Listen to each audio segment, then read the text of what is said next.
Bonjour à tous et j'espère que vous allez bien. Aujourd'hui nous allons faire une vidéo haul de tout ce que j'ai acheté au Jumping International de Bordeaux. Malheureusement on n'a pas pu faire de vlog sur le Jumping parce qu'on n'a pas eu le temps et j'y étais que le dimanche parce que j'avais mes partiels de droit à Paris juste avant, là, le jeudi, vendredi, samedi. Pour ceux qui me suivent sur Instagram, vous le savez déjà. Et donc j'ai quand même été le dimanche au Jumping parce que j'étais invitée par Chevalier Liberté et j'ai pu acheter quelques petits trucs et notamment une grosse pièce entre guillemets, on va dire, un truc que je voulais absolument pour Romero et qui me sera très utile pour le débourrage. Donc c'est parti.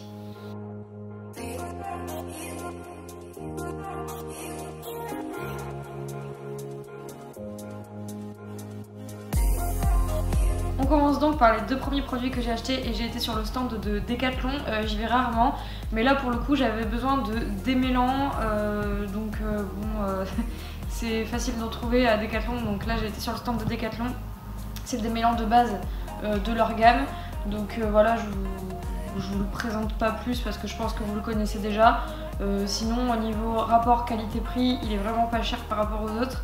Il démêle très bien l'écran et comme j'avais pas spécialement envie de passer une commande sur Kramer juste pour du démêlant, je l'ai pris sur le stand de Decathlon. Également, comme j'y étais, j'ai regardé un petit peu tous les produits parce que j'aime bien ça et j'ai repris un aérosol en fait de goudron de Norvège liquide et en fait ça se présente sous forme je sais pas comment expliquer, sous forme de spray en fait. Et au lieu de s'ennuyer à appliquer le goudron avec le pinceau etc, là on le pchite directement dans le pied et ça marche très bien. Alors est-ce que c'est aussi efficace que passer le goudron directement au pinceau? Je sais pas.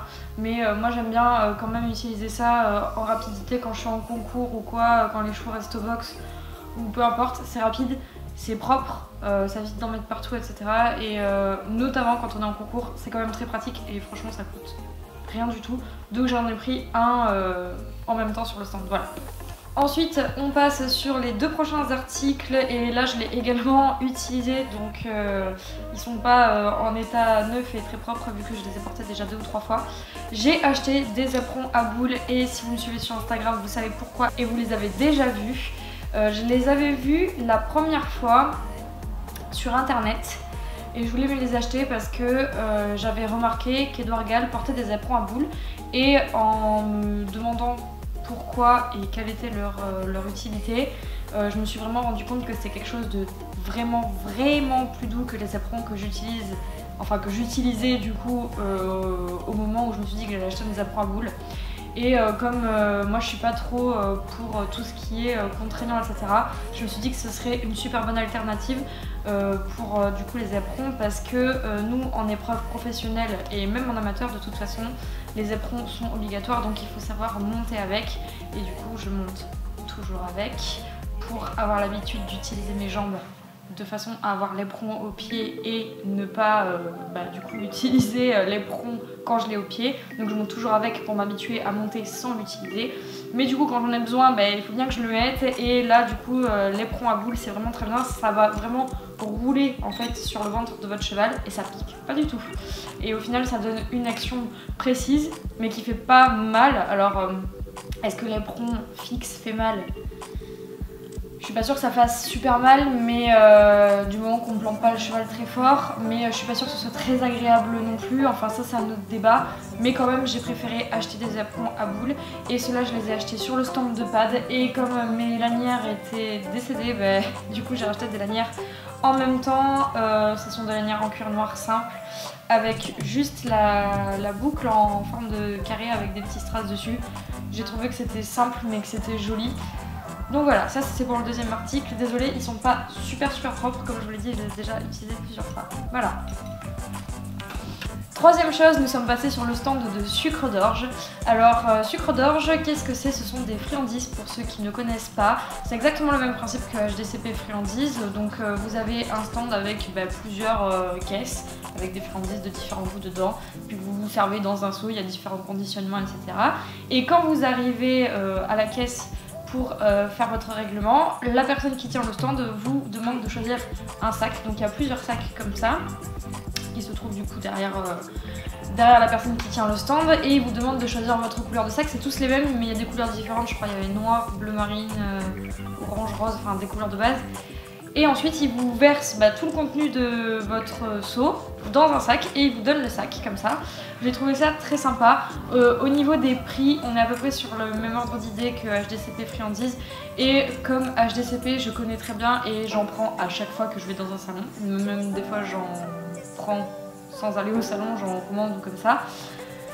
Mais bon, là c'était un peu le même principe et du coup je voulais essayer plutôt que de prendre des HTCP, je voulais essayer ça et franchement les chevaux adorent, il n'y a aucun problème au niveau des goûts etc, c'est exactement la même chose, enfin les chevaux apprécient de la même façon. Et j'ai trouvé l'idée du petit sac vraiment très intéressante, en plus qu'il soit très mignon, donc du coup je le réutiliserai pour mettre des affaires à Da Vinci Romero et voilà.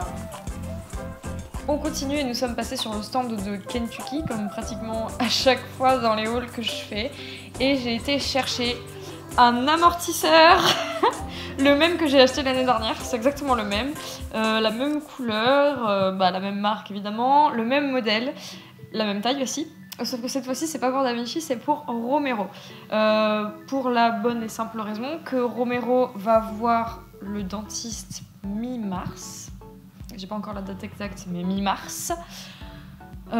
Du coup pour enlever le dent de loup, machin, enfin faire tout le check-up dentaire d'avant débourrage et que après ça, je vais monter dessus. Voilà, donc il me fallait son amortisseur parce que ma selle est une selle de très bonne qualité, mais ce n'est pas une selle sur mesure. Et l'arcade est à la bonne taille, les matelassures sont à la bonne taille. Mais ce n'est pas une selle sur mesure et quand on n'a pas une selle sur mesure, c'est bien d'avoir un amortisseur en FOAM, donc comme celui-ci. FOAM c'est mémoire de forme, donc il est utilisable pour ceux qui ne le savent pas que pour un seul cheval avec une seule selle.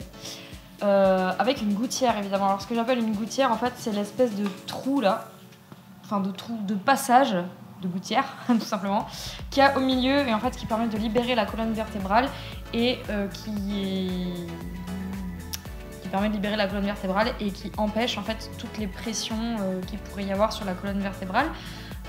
Comme par exemple avec un amortisseur en mouton plein à l'intérieur, le mouton ça peut faire des boules qui peuvent appuyer sur la colonne vertébrale et tout, et avec la gouttière ça arrive pas. Le mouton c'est du fake, que ce soit au niveau de la matière, c'est du faux mouton déjà, parce que Kentucky sont contre tout ce qui est souffrance animale, etc. Et à l'intérieur, il n'y en a pas. Voilà, c'est vraiment juste décoratif. C'est pour ça que j'ai pris celui-là, parce que moi j'aime bien le mouton noir d'autant plus, et qu'il n'y a pas de mouton à l'intérieur.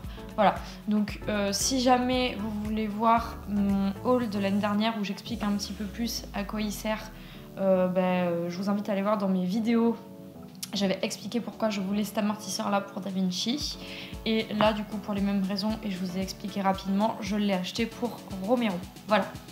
Dernière petite chose que je souhaitais vous présenter et que je n'ai pas acheté sur le salon du jumping de Bordeaux, c'est le bridon de Romero que j'ai commandé sur internet et que j'ai reçu récemment. Je l'ai commandé sur SD Design DK, donc directement sur leur site internet à eux, et il est de la même marque du coup.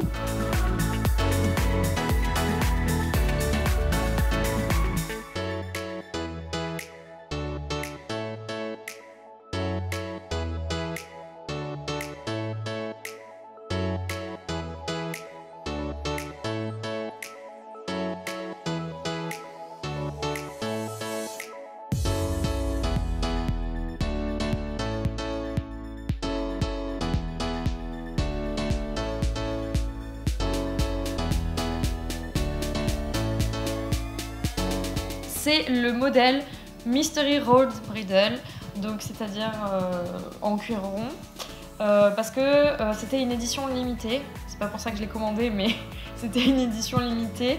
Et en fait, la Mystery Bridle existait déjà en cuir plat, donc c'est-à-dire en cuir normal. Mais je cherchais un bridon en cuir rond pour Romero. Je voulais absolument un bridon en cuir rond. Je sais pas pourquoi, je me suis fait une idée là-dessus. Je trouvais ça beau, je voulais ça. Et j'en trouvais pas. Je trouvais la Mystery Bridle magnifique, mais elle était en cuir plat. Et un jour, SD décide de publier quelque chose sur Instagram en disant « Nous allons sortir la Mystery Bridle en cuir rond, mais ce sera une édition limitée ». Alors là, je me suis dit, c'est le moment ou jamais, on la commande directement et la voici. Donc pourquoi Mystery Bridle? Parce qu'elle a la particularité en fait d'avoir la muserolle en cuir verni, mais avec des paillettes à l'intérieur. Donc elle existe aussi en marron du coup avec la muserolle marron et le pad marron. Elle existe aussi la même mais avec le pad blanc ici et marron avec le pad blanc. Donc voilà, moi j'ai préféré noir avec le pad noir. J'en ai une avec le pad blanc pour Da Vinci et je trouve ça joli. Mais je trouvais qu'avec le pad noir, les paillettes ressortaient mieux et du coup voilà, j'ai pris celle-là. Donc là, c'est du cuir rond. On a le frontal, celui-là, c'est le frontal d'origine de la bride, enfin du bridon. Ici, on a le petit logo de la marque S-Design que je trouve très mignon. Ensuite, la muserolle, voilà, hein, avec le noseband en cuir rond également. Les attaches sont sur le dessus de la têtière comme pratiquement tous les bridons en cuir rond. Et on a une pièce ici qui sert de têtière qui est descratchable et qu'on peut changer. Eux, ils les vendent à l'unité sur leur site, donc si jamais par exemple elle est abîmée ou que vous en voulez une autre, vous pouvez la changer. Et elle est en mémoire de forme pour le confort du cheval et elle est prévue pour libérer le plus possible la nuque. Voilà. Cette vidéo touche à sa fin, j'espère qu'elle vous aura plu et que ce petit haul vous aura intéressé. Si c'est le cas, n'hésitez pas à me le dire en commentaire. Évidemment, je vous invite à vous abonner à la chaîne, à liker la vidéo et si vous le souhaitez, à partager la vidéo également. Pour les prochaines vidéos, si vous avez des idées, des trucs que vous voulez voir en particulier ou des vidéos que vous souhaiteriez que je fasse tout simplement, n'hésitez pas également à me le dire en commentaire, comme ça après je peux regarder un petit peu ce que tout le monde me dit, trier et puis ensuite j'organise mes vidéos en fonction de ce que vous aimez et de ce que vous voulez voir. Également on m'a demandé plusieurs fois de faire des présentations de mes écuries et des présentations de tous mes chevaux parce que vous connaissez principalement Da Vinci, Romero et un petit peu Arc-en-Ciel, mais vous connaissez pas les autres parce que j'en ai 7 à la maison. Donc je pense que dans les prochaines vidéos on vous fera la présentation de Ronaldinho. Alors je sais pas si ce sera exactement la prochaine, mais ce sera dans les prochaines. Voilà, donc on vous fera la présentation de Ronaldinho. Si ça vous intéresse, dites-le moi en commentaire également. Et sur ce, je vous dis à dimanche prochain.